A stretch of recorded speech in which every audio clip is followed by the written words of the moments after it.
This video is to help boost your self-confidence, something that almost everybody wants more of. It's one of the things that I help people with the most in coaching. So I want to share with you something really important about self-confidence.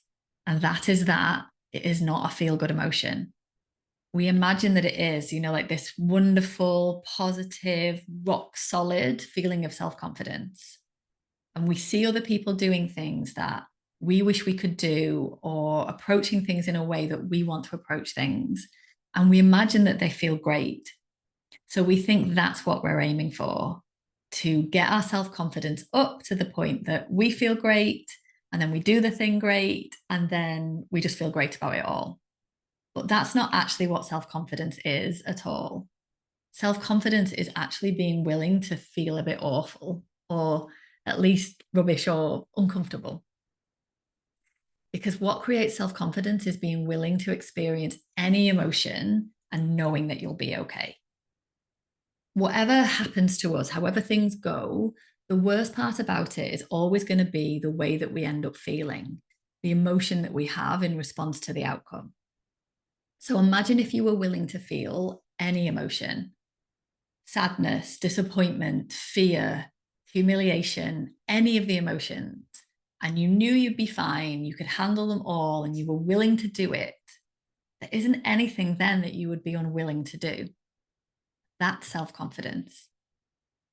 So, for example, if I'm working with somebody who wants to apply for a new job or go for a promotion, or if they're in their own business, maybe market or sell something for the first time, they might need to be willing to feel nervous or embarrassed, maybe rejection or disappointment. And if we can identify that and they realize that they can do that, they're willing to do it, and they can take care of themselves in it, then they can go for it and go for the thing. They find the self-confidence to apply for the job, go for the promotion, do the marketing. When we're thinking that self-confidence is the absence of those other emotions and we need to avoid them, then what we actually end up avoiding is doing the thing that we actually want to do.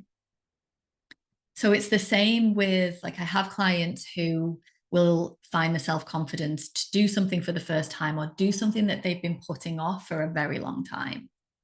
It might be having an important conversation, one that feels really big, or it might be going somewhere, doing something for the first time on their own, or going back somewhere that they haven't been for a long time. Or it can be in some way like moving on, saying goodbye to something, getting rid of something. And they don't do that because they find a way to do it that just feels amazing and all singing, all dancing. They do it when they realize that they can and are willing to experience whatever emotions come up for them when they do it. They can handle that, they can take care of themselves in it. That's the self-confidence that they find. That's what enables them to do the thing.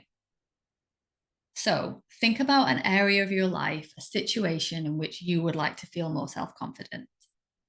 Something that you want to do or something that you want to approach with a feeling of more self-confidence. And ask yourself, what emotions do you need to be willing to feel to do that thing? And then how do you know that you can do that? Like, when have you experienced that emotion or those emotions before and survived? And how can you take care of yourself in experiencing those emotions again?